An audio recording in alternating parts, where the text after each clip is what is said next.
Lucas, capítulo 19, de 1 a 10. Jesus entrou em Jericó e ia atravessando a cidade.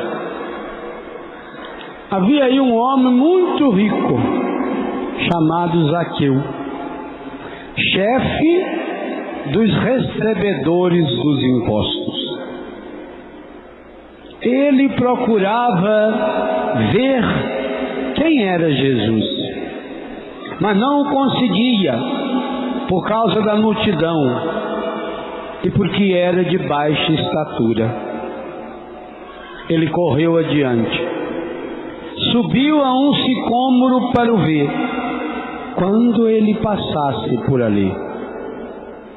Chegando Jesus àquele lugar, levantando os olhos, viu e disse-lhe: Zaqueu, desce depressa, porque é preciso que eu fique hoje em tua casa. Ele desceu a toda pressa e recebeu-o alegremente. Vendo isto, todos murmuravam e diziam: ele vai hospedar-se na casa de um pecador. Zaqueu, entretanto, de pé diante do Senhor, disse-lhe: Senhor, vou dar a metade dos meus bens aos pobres, e se tiver defraudado alguém, restituirei 4 vezes mais. Disse-lhe Jesus: hoje a salvação entrou nessa casa, porque também ele é filho de Abraão, pois o Filho do Homem veio procurar e salvar o que estava perdido. Palavra da salvação.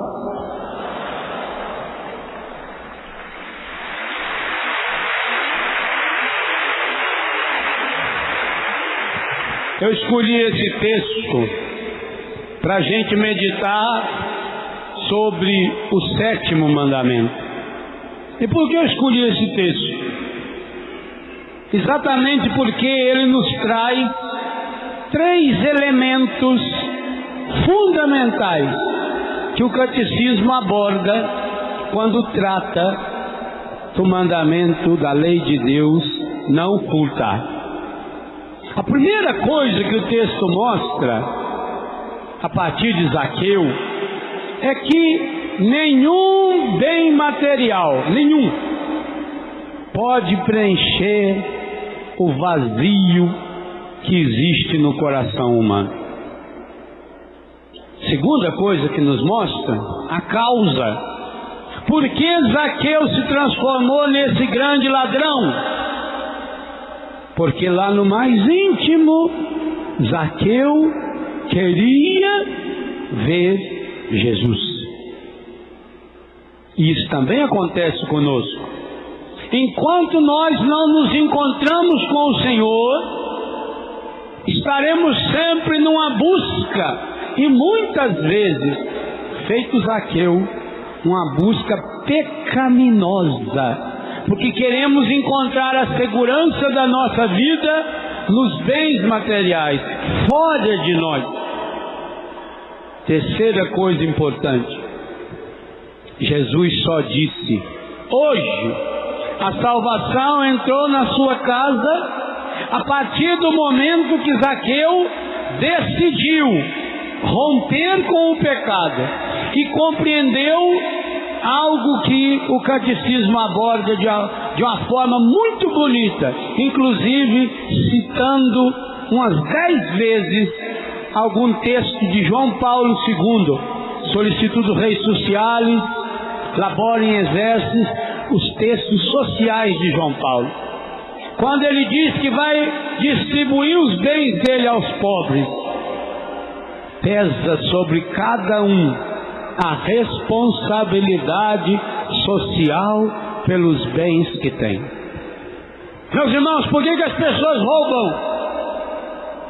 As pessoas roubam porque os bens que Deus deu para todos e para cada um de nós estão sendo usados de forma egoísta. Muitas pessoas roubam por fome, por desespero, em consequência das injustiças da sociedade. E a pessoa muitas vezes não tendo outro caminho, a pessoa acaba caindo para esse caminho terrível da violência, dos furtos, dos assaltos, dos sequestros, aonde a vida humana não vale mais absolutamente nada, em troca do dinheiro que eles ficam desesperados, ficam planejando. As penitenciárias não sabem o que fazer, por exemplo, com esses criminosos grandes que estão nesses grandes centros e de lá, através da telefonia celular, continua comandando o crime, fazendo o ser humano ser moeda de troca, principalmente em função do tráfico das drogas. Ah, meus irmãos, quando uma pessoa, deixando-se dominar pela cobiça, deixando-se dominar pelo poderio dos bens materiais, perde por completo o sentido da sua vida. E aí, feito Zaqueu, acontece um processo muito interessante e terrível. Quanto mais a pessoa tem, mais a pessoa quer ter. Mesmo percebendo que o excesso de bens materiais é muito mais grave do que a carência dos bens materiais. É engraçado. Às vezes, pela profissão até, a gente é obrigado a conviver com pessoas muito ricas. Eu até hoje não conheço. Se aqui tiver, por favor, me apresente. Eu até hoje não conheço nenhum rico que seja feliz.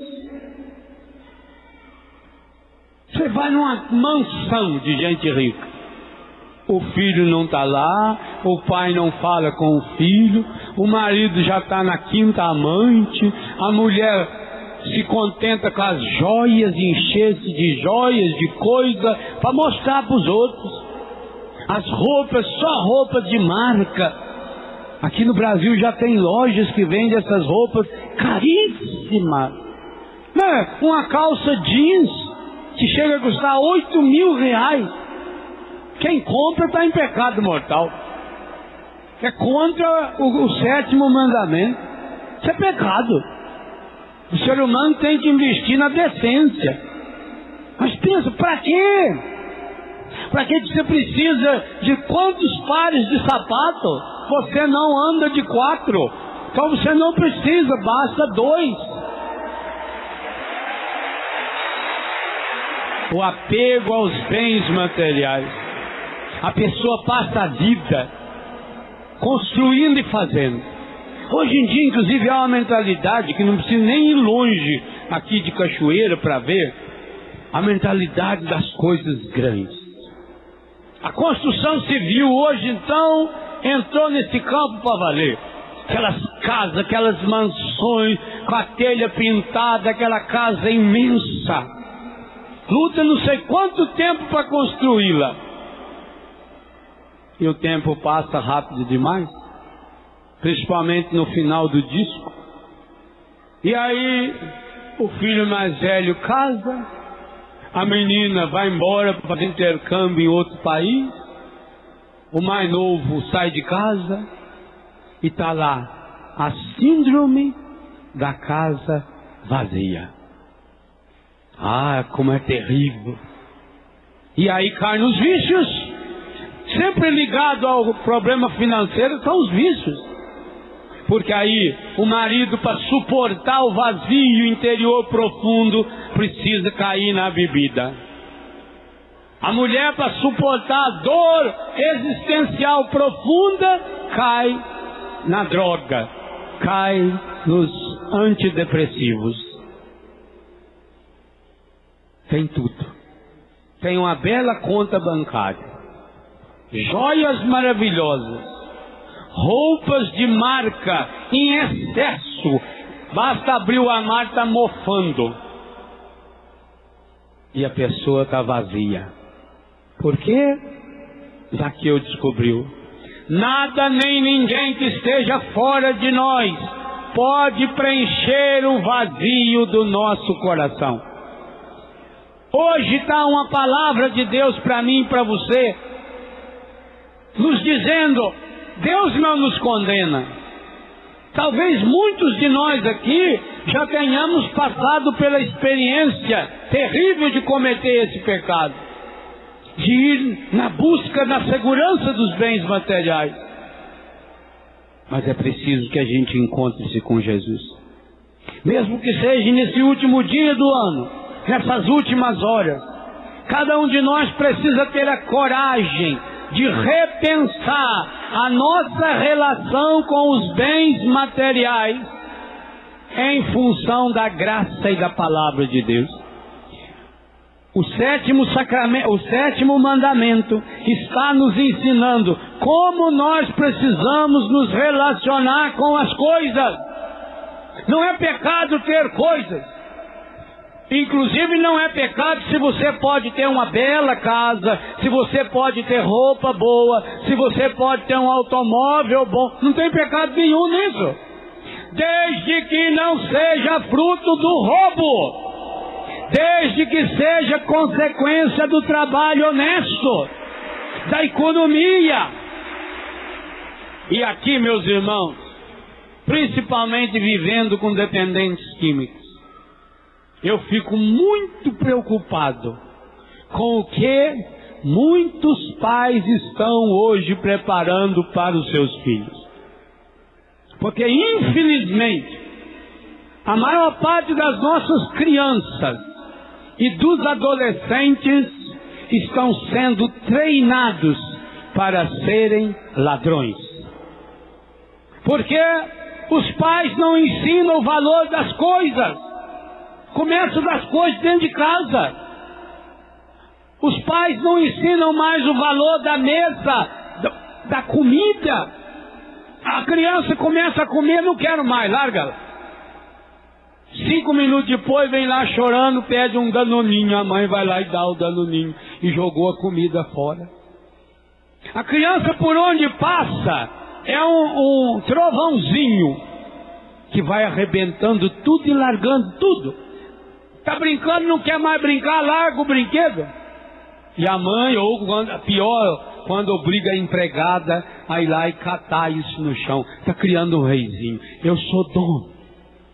Essa porcaria aí que estão trazendo para o Brasil, do Halloween, é bem isso. A criança chega e diz: ou você me dá doce, ou eu faço travessura. E ainda vestido de monstro. É o que nós estamos fazendo, criando pequenos monstros que não têm nenhuma responsabilidade, que não ajudam em nada. O que custa uma criança aprender a ajudar a recolher a louça, a catar uma coisa jogada no chão, a fazer um pequeno trabalho dentro da sua casa, a arrumar a sua cama, a guardar os seus apetrechos de brinquedo ou de estudo? Nós estamos formando ladrões. Também porque hoje há uma mentalidade contrária ao trabalho. A pessoa quer ganhar dinheiro. Aliás, quantos agora decidem por essa ou por aquela faculdade? O critério é esse: qual a profissão que dá mais dinheiro com o mínimo de esforço possível? Como ganhar dinheiro? Como tornar um milionário? Basta ver. Hoje é dia de sorteio das loterias que não foram sorteados durante o ano ainda. A pessoa que vai lá naquela esperança de ganhar 20, 30, 40, 50, 80 milhões de reais, porque acha que isso vai resolver a sua vida. E que pena que não resolve. Primeiro porque para um ganhar 30 milhões tem que perder um. Eu digo que dinheiro de loteria é dinheiro roubado. É dinheiro que foi tirado da esperança de cada um, da falsa esperança que se colocou no coração de... Porque cada pessoa que vai lá jogar, joga com uma intenção, a intenção de ganhar. Joga na ilusão de que pode ganhar.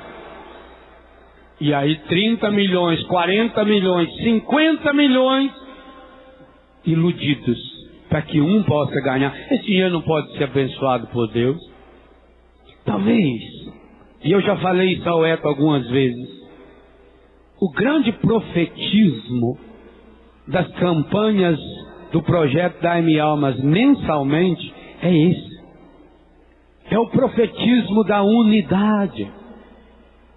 Para a sua família, a lição dos 99% tem que ser uma aula profética para dizer, talvez sua família não tenha conseguido 100%. E sabe por quê? Porque cada um não deu 100%. Quando cada um dá 100%, nós passamos esse 100%. E isso precisa acontecer não só em relação ao dinheiro, não só em relação aos bens materiais, mas em relação ao meu tempo, em relação à minha oração, em relação à capacidade de ouvir, em relação à capacidade de acolher o outro. Aquilo que o mundo tenta preencher com os bens materiais, na verdade, só poderia vir a partir de uma experiência feita Zaqueu. A experiência de descer correndo da árvore, de acolher alegremente Jesus em sua casa. A experiência de ver o que eu preciso corrigir. E aqui vem algo que muitos de nós precisamos e podemos fazer. Aquilo que você tem em excesso, já dizia São João Crisóstomo, é porque você está roubando dos pobres. Meus irmãos, nós hoje precisamos lutar contra um inimigo medonho, chamado consumismo materialista. Precisamos educar nossas crianças contra o consumismo materialista. O materialismo é uma doutrina que diz que o ser humano vale por aquilo que ele tem. Essa é uma doutrina muito presente nos países do norte, nos países ricos, que acreditavam, não, quando nós tivemos a segurança material, e eles têm, e para isso reduziu-se o número de filhos. E hoje, há poucos dias eu estava nos Estados Unidos e escutava uma mãe de família desesperada, porque ela tem um filho de 20 e poucos anos e uma filha que vai fazer 16 anos. E por que ela está com tanto medo dessa filha que vai fazer 16 anos? Porque com 16 anos a moça pode dizer para a mãe, estou indo embora, vou fazer a minha vida. Porque com 16 anos a menina pode levar o namorado para dentro da casa dela, no quarto, fechar a porta e ficar lá dentro se relacionando com ele. E se a mãe bater na porta, ela processa a mãe por invasão de privacidade. É o país da liberdade. Percebem? Aqueles que buscaram a segurança dos bens materiais, aqueles que foram atrás de, quem sabe, salvar economicamente a sua família, hoje está perdendo a família. Porque não teve tempo. Se amor a gente aprende amando, como é que a gente vai de uma hora para outra querer que meu filho me ame, que meu pai me ame, que meu marido ou minha esposa me ame, se eu estou gastando a minha vida única e exclusivamente para conseguir bens materiais, colocando aí a ilusão de que tendo as coisas a pessoa é feliz. Adeus ano velho. Feliz ano novo. Que tudo se realize no ano que vai nascer. Muito dinheiro no bolso. Olha, a aspiração é essa. Talvez fosse melhor nós cristãos aprendermos a muito amor no coração, Porque quando tem muito amor no coração, mesmo que não tenha muito dinheiro no bolso, ele dá um jeito. Eu dizia, eu não conheço gente rica feliz. No entanto, você vai no interiorzão desse Brasil, gente pobre, que não tem nada, aquela casa de chão batido, pessoa não tem dente na boca mais, aquela filharada, 5, 6, 8, e eles partilham o que tem, eles sabem sorrir. Que maravilha, meus irmãos. Vocês acham que para chegar nesse 99% houve grandes e generosas doações? Não. A grande maioria é gente que separou a sua moeda. Crianças, adultos. Olha que beleza, que coisa maravilhosa. Essas crianças que estão aprendendo a guardar o seu cofrinho e pede, como uma menina aí de 7 ou 9 anos, que pede para quebrar esse cofrinho, porque quer dar esse dinheiro. Que coisa maravilhosa, que alegria para um pai, para uma mãe, quando vê a generosidade do seu filho. Ah, eu acho muito difícil uma criança rica aprender a partilhar os bens, porque só pensa em si. E aí, meus irmãos, quando falta os bens materiais, a pessoa é capaz de pecar contra o mandamento. A primeira coisa que nós precisamos lutar através de uma evangelização correta é a luta contra o espírito materialista. E nós sabemos que esse espírito é demoníaco. Ele foi lá propor para Jesus: eu te dou tudo se você me adorar. A única coisa que ele quer é que você o adore. Quantas pessoas fazem trabalhos falsos espirituais para que fique rico? Faz pacto com o demônio para ganhar dinheiro, para ganhar bens materiais. Compromete a sua salvação futura por causa da dependência aos bens materiais. Mas ao lado do materialismo, nós precisamos lutar contra um espírito que alimenta o materialismo, o espírito do consumismo. O consumismo consome. Quantos agora viram aí na época do Natal as propagandas, as lojas, os magazines imensos, os shoppings trabalhando dia e noite? Em São Paulo e em Curitiba, por exemplo, shoppings que passaram a noite inteirinha funcionando, 30 e tantas horas funcionando, para que as pessoas fossem comprar. E muitos aqui, quem sabe, vão iniciar 2006 com dívida. Aí vem o desespero, porque tem que pagar o IPTU, porque tem que pagar o IPVA. A árvore símbolo do Brasil em janeiro é o IP. Não a árvore do IP bonito, mas o IPTU, o IPVA, o IP não sei o que lá.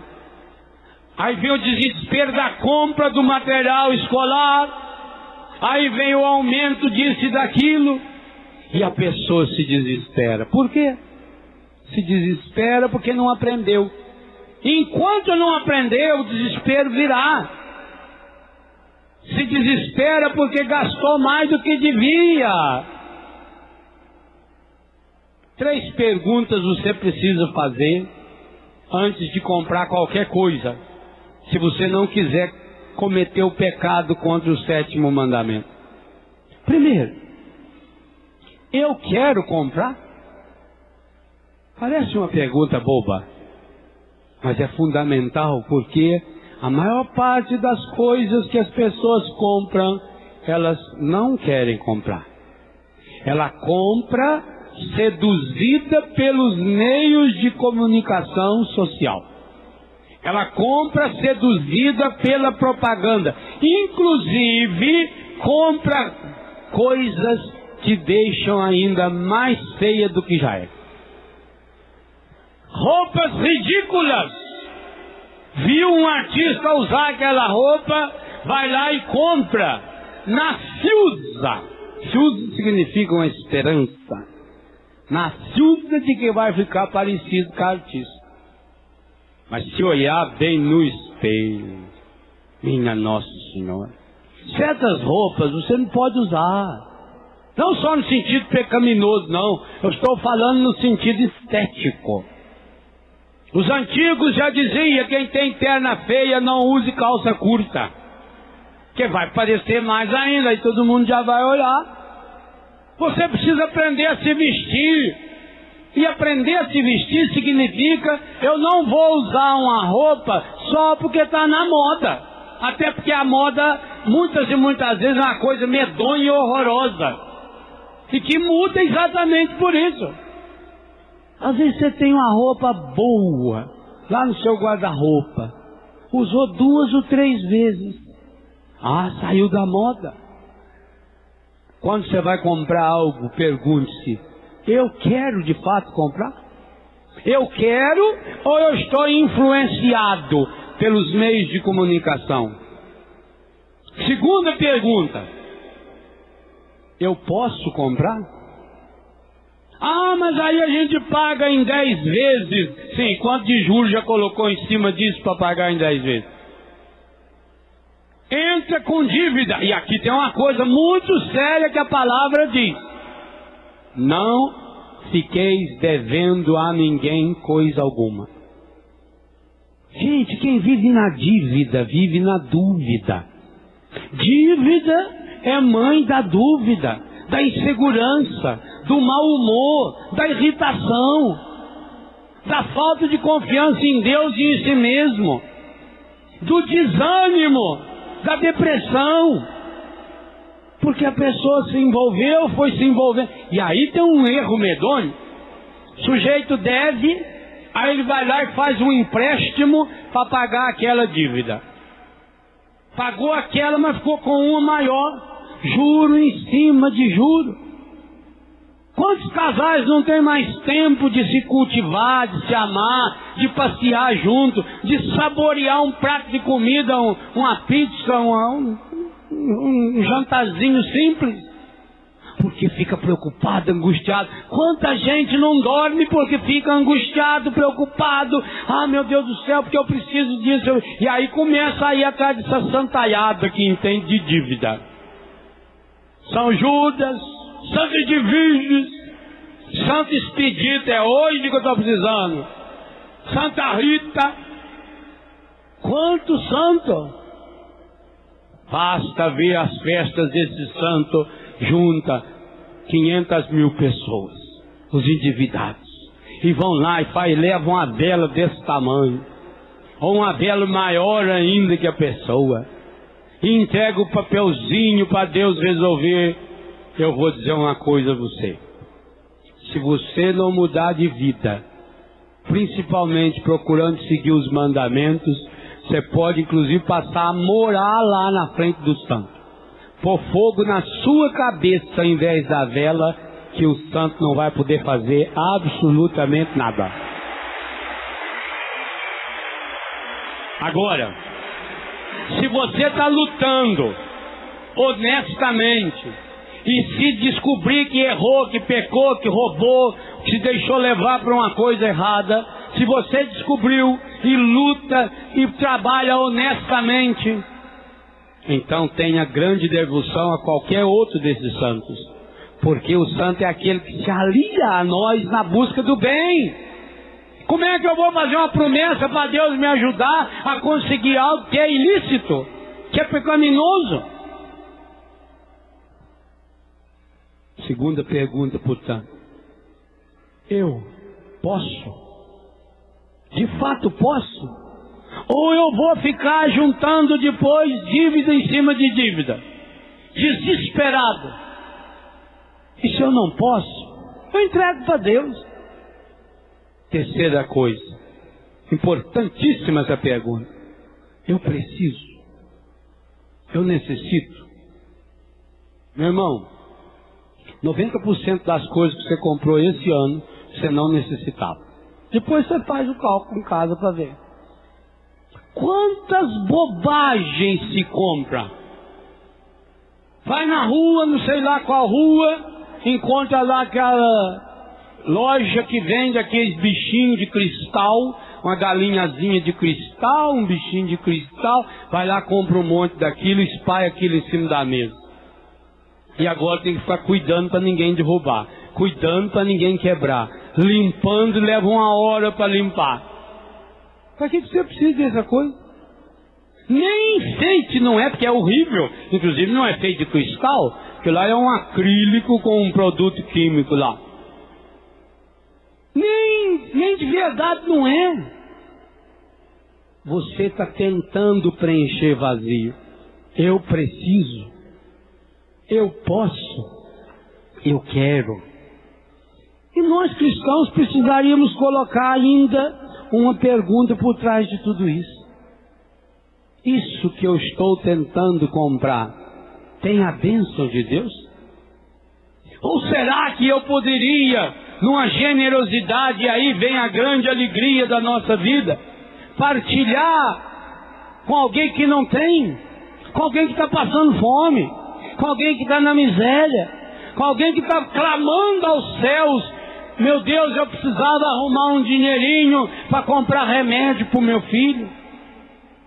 Ao lado dessa posse, ao lado do acúmulo, ao lado dessa mentalidade consumista, materialista, da pessoa que nunca está satisfeita, ao lado disso, quanta gente passando fome, crianças morrendo de fome, e nós não estamos nem aí com isso aí.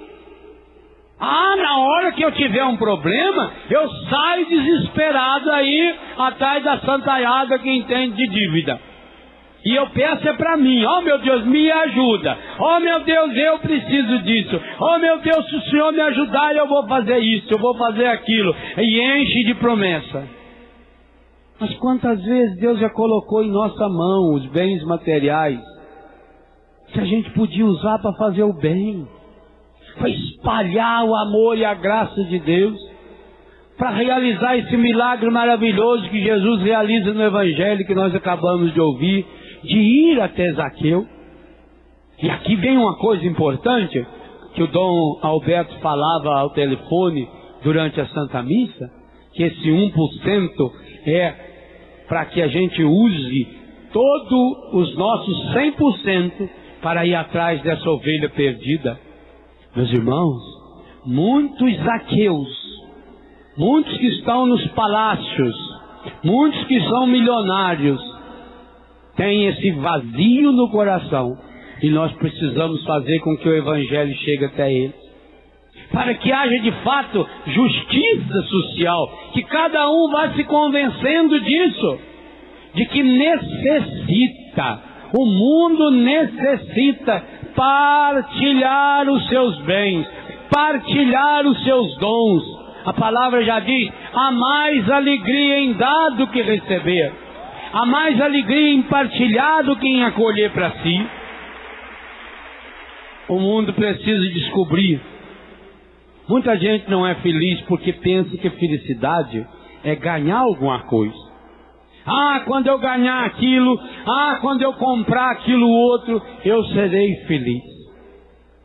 A Bíblia diz que a felicidade é dar, é gastar-se, é perder-se diante de Deus, é ser essa vela que acende no altar e que se desgasta para dar luz. Todo mundo conhece a historinha de Madre Teresa de Calcutá, que cuidando daqueles doentes, gastando-se por aqueles doentes, quando o primeiro-ministro de um país rico, visitando a Índia, foi ver o trabalho dela e disse para ela: irmã, vou confessar uma coisa, senhora, por dinheiro nenhum no mundo eu faria o que a senhora está fazendo. E ela, com aquele sorriso peculiar, olha para ele e diz: por dinheiro eu também não faria. Olha, a alma que entendeu.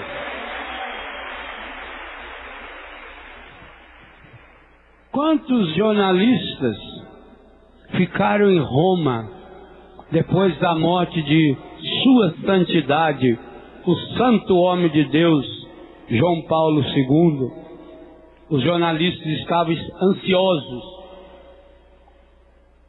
esperando a leitura do testamento do Papa. E com certeza muitos jornais materialistas estavam ali para falar da fortuna do Papa, que é um homem feito João Paulo, que visitou o mundo inteiro, que se encontrou com os homens mais importantes e as mulheres mais importantes do planeta. Ele devia de ter muita coisa, pensava. E quando abriu o testamento era só espiritual. Ele não tinha nada, nada. A única coisa que ele tinha era um lenço, que inclusive foi para o santuário de Fátima, a roupa que ele vestia. Ele não tinha mais nada, porque ele deu tudo. A caridade do Papa faz quantas maravilhas no mundo. Aliás, a imprensa não conta essas coisas. O quanto que o Vaticano investe em doações, principalmente na hora dessas catástrofes da humanidade. Nesses países pobres que não aparecem nos meios de comunicação porque não interessa para eles. Como é bom quando a gente aprende a não se apegar a nada nem a ninguém. Quando a gente aprende que a gente precisa trabalhar, que a gente precisa lutar honestamente, que os bens materiais não são pecaminosos, que o ter não é pecaminoso, principalmente quando eu tenho para melhorar o mundo, quando eu tenho para ajudar as pessoas, para investir em educação, para investir em cultura, para investir nas obras sociais. Quanta oportunidade a pessoa tem de fazer o bem, com o pouco, com o muito que tem. Mas é preciso para isso uma mentalidade. O melhor tem que ser para Deus. Eu vou dar o meu melhor, eu reservo. Nunca me esqueço quando o moleque lá no Biguá, que vinha a festa do padroeiro, e os festeiros iam de casa em casa pedir o que cada um podia doar. E o fazendeiro dizia: eu reservei o melhor tourinho, o bezerro mais bonito, esse é do santo. E se é do santo, ninguém põe a mão. Mas aqueles pobres que não podiam dar um bezerro, davam um porquinho. Não podia dar um porquinho, reservava o melhor frango, a melhor galinha. Tinha gente que não podia dar a galinha, reservava uma dúzia de ovos, que é para ajudar a fazer os cartuchos, os bolos. E alguns diziam: eu não tenho nada para dar, então eu dou o meu trabalho. Eu vou lá ajudar a assar, eu vou lá ficar na cozinha limpando. E aí acontecia aquelas festas, que era o acontecimento do ano, que era o momento mais solene, que a mãe reformava a roupa dos tios que morria, para a gente ir de roupa nova. Era bom quando morria um tio grande, que aí 3, 4 irmãos de roupa nova. É uma beleza. A pobreza gera a generosidade, faz você aprender a partilhar. E era aquela festa maravilhosa, aquele povo todo na missa, cantando, rezando, e depois se divertindo, e as crianças brincando, e as comadres se reencontrando e partilhando, e os compadres partilhando vida. Isso alimenta. Rico. O rico não pode ir nessa festa porque ele tem medo de ser sequestrado. Ele não tem laços com ninguém. Ele não tem como partilhar. Eu já disse que até festa de rico é horroroso, porque rico não come. Vai lá na festa, aqueles homens com aquelas roupinhas bonitinhas assim, parece um pinguinzinho. Eles vêm lá com aquela bandeja de prata. Chega lá, só umas bolinhas assim que tem. E a pessoa pega o pauzinho e fisga uma daquela e fica meia hora ali comendo, mastigando. Aquilo é bom você pegar um punhado assim, esconder dentro da mão. Isso é uma técnica que eu estou ensinando a você. Você treina na jabuticaba. Põe umas 5 jabuticaba, bata a mão e vai soltando aqui, ó. A pessoa pensa que você está naquela anterior ainda, já está na nova. Oh, bom é festa de podre. Você chega na casa de um pobre, eles estão fazendo aquela festa, aquela alegria, e ela já fala, entra pra dentro. Olha que beleza. Que entrar pra fora não tem jeito. Entra pra dentro e senta e arruma já uma mesa e a pessoa tá junto. Come junto. Ah, gente, esse é o valor da partilha. Esse é o valor do bem material usado corretamente. Mas se você não partilha o que você tem, para que você tem? Talvez hoje Jesus queira dizer para cada um de nós, hoje a salvação entrou na sua casa. Mas que coisa interessante. Por que Jesus não falou isso logo que ele chegou na casa do Zaqueu? Por que ao entrar na casa ele não disse, Deus abençoe, hoje a salvação está entrando na sua casa? Porque a salvação de Deus, que é um dom de Deus, que é uma graça de Deus, que é um presente de Deus, é consequência de uma aceitação pessoal. Nossos irmãos evangélicos gostam de fazer isso, pentecostais. Você aceita Jesus como Senhor da sua vida? Você aceita Jesus no último dia desse ano como seu Salvador pessoal, significando que você tem consciência de que sem Jesus você não consegue, de que sem Jesus você vai afundar cada vez mais? Você aceita Jesus como Senhor e como Salvador da sua vida econômica, dos seus bens materiais? Você aceita consagrar todos os seus bens materiais a serviço do reino de Deus? Porque você não leva nada, gente. Você já viu que a criança, quando nasce, ela nasce com o bracinho abertinho assim. Você olha no berço, ela está lá com o braço aberto. É como se ela estivesse dizendo, o mundo é meu. Eu vou pegar o mundo para mim. E já notou quando morre? Vai com os dedinhos assim, ó. Tô levando nada. Fica tudo. Vai acontecer isso com você também. Você vai estar deitado, a mãozinha assim, para disfarçar, vamos botar alguma flor. Mas a mão sua está lá. E não adianta enrolar texto nessa mão, se você não aprendeu a rezar texto em vida. Não adianta querer abrir essa mão se ela foi a vida inteira fechada. Não adianta. Você não sabe quanto tempo vai demorar para juntar os dedos de novo. Tudo que você tem, você vai perder. Tudo. Inclusive as pessoas da sua vida. Tudo. Não sobrará absolutamente nada. Você vai perder tudo. Você tem muita terra, vai perder. Aliás, você vai servir ainda para dar briga. Quantos e quantos irmãos deixaram de se falar do velório do pai, do velório da mãe? Nunca mais se falaram. Porque um queria aquele metro de terra que tinha lá na beira, o outro queria aquele, o outro queria o mesmo pedaço de terra. Irmão, o pai morreu, morreu também a amizade familiar, e não se fala mais. Passam anos e cultivando e renovando a mágoa no coração. Ah, porque me roubaram. Ah, porque foi injusto. Ah, porque eu tinha direito. Direito para quê? Para acumular e depois morrer, e vai morrer, e deixar filho brigando, e morte, assassinatos. A igreja defende o direito à propriedade privada. E inclusive diz bem claro no catecismo que cabe ao poder público defender esse direito. Ninguém tem o direito de invadir a propriedade do outro, ninguém tem direito de pegar as coisas do outro, porque isso é roubo, isso é furto, e é contra os 10 mandamentos, e que Jesus retomou todos eles várias vezes.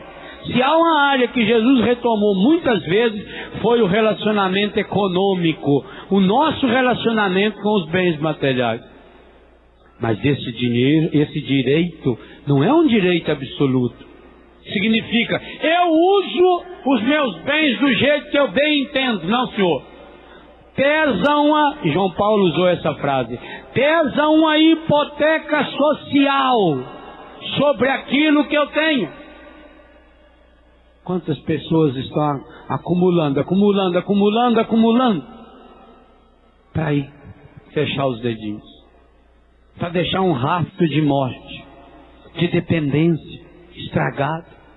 Hoje nós precisamos pedir ao Senhor, e eu falo isso especialmente para as famílias que estão vivendo momentos de dívida e de dúvida, repito, para as pessoas que estão desesperadas diante das dívidas que foram acumulando, das pessoas que estão apavoradas diante do que precisa pagar daqui a alguns dias, porque precisa pagar. O 7º mandamento é contrário às falcatruas, à enganação, ao roubo. Você não pode ganhar dinheiro desonesto, enganando as pessoas, mentindo quanto à qualidade e à origem dos bens que você vende, roubando no peso. Que absurdo! Que quer ganhar um pouquinho a mais, rouba no peso, mas depois vai perder tudo. Meus irmãos, nós vamos perder tudo que nós ganhamos honestamente. Muito mais rápido vamos perder tudo que nós adquirimos de modo desonesto, através da falcatrua, através da enganação, através da mentira, através do uso errado do corpo, através do uso errado da inteligência. Quanta gente que é um gênio, uma inteligência, de vez em quando a gente vê na televisão o fulano jovem, 18, 19, 20 anos de idade, que vai lá no computador e transfere dinheiro da conta bancária de fulano, de ciclano para ele. Uma inteligência fabulosa. Quanto bem essa pessoa podia fazer, mas não, porque pensa em si. O mundo vai ficando pobre quando as pessoas só pensam em si, só pensam em acumular. Oh, meu irmão, minha irmã, nunca você terá tudo que o dinheiro para comprar tudo que o mundo inventa que você precisa para ser feliz.